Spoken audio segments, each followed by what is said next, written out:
বল্টু, আজকে তোর কয়টা প্রশ্ন করমু, যদি উত্তর দিতে পারস তাহলে সাথে সাথে 500 টাকা পুরস্কার দিমু। আচ্ছা ঠিক আছে স্যার, প্রশ্ন করেন। আচ্ছা কত, জন্মের পরে গরুর চোখ কোন সময় ফুটে? স্যার, সাথে সাথে। আর ছাগলের? স্যার, 2 ঘন্টা পরে। বিলাইয়ের? 6 দিন পরে। আর মানুষের কোন সময় চোখ ফুটে? স্যার, মানুষের চোখ ফুটে বিয়ার পরে। আরে বাহ, উত্তর তো একবারে সঠিক। আজকের 500 টাকা তোরই। আচ্ছা মন্টু, এইবার তুই বলতো পৃথিবীতে সর্বমোট কয়টা দেশ আছে? স্যার, পৃথিবীতে সর্বমোট 3টা দেশ আছে। হারামজাদা, এইটা কেমনে সম্ভব? আচ্ছা কত, 3টা দেশের নাম? স্যার, 3টা দেশের মাঝে 1 নম্বর হইল বাংলাদেশ, 2 নম্বর হইল ভারত, আর 3 নম্বর হইল বিদেশ। হারামজাদা, এতদিন কি আমি তোরে এগুলাই ফুরাইছি? আচ্ছা বল্টু, এইবার তুই বলতো লাভ ম্যারেজ আর অ্যারেঞ্জ ম্যারেজের মধ্যে পার্থক্য কিতা?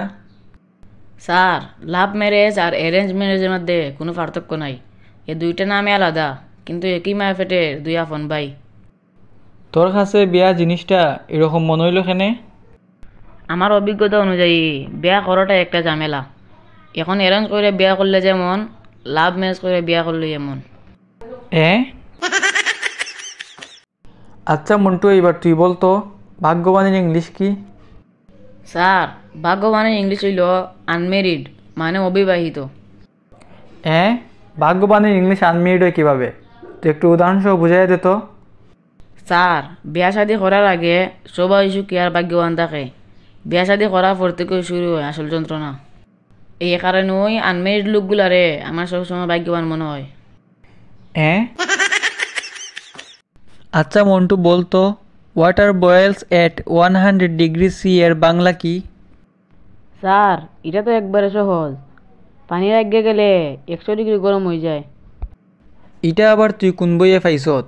একটু বুঝাই দে তো। স্যার, বইও পাইছি না, এটা আমি আমার জীবন থেকে শিখছি। আমার মা রাগে গেলে প্রেসার কুকারের মতো সিটি মারে। এ স্যার, আমি তো তেল ছাড়া গাড়ি চালানো অর্ধেক সমাধান খুঁজে পাইছি। এ খোঁজ কিতা? এখন তো টিভি নিউজ তোরে দেখাইবার লাগিয়া ফিসে ফিরা থাকবো। আচ্ছা তেল ছাড়া কেমনে গাড়ি চলবো? সবগুলা রাস্তায় নিচে দিকে ডাল করে দিলে তেল ছাড়াই গাড়ি নিজে নিজে নিচে নামবো। আর গাড়ি যখন উফরতে চাইব? আমি তো আগে কইলাম যে তেল ছাড়া গাড়ি চালানো অর্ধেক সমাধান আমি খুঁজে পাইছি। বাকি অর্ধেক মানে গাড়ি কিভাবে উফরে উঠবে এটা আমি জানি না। এ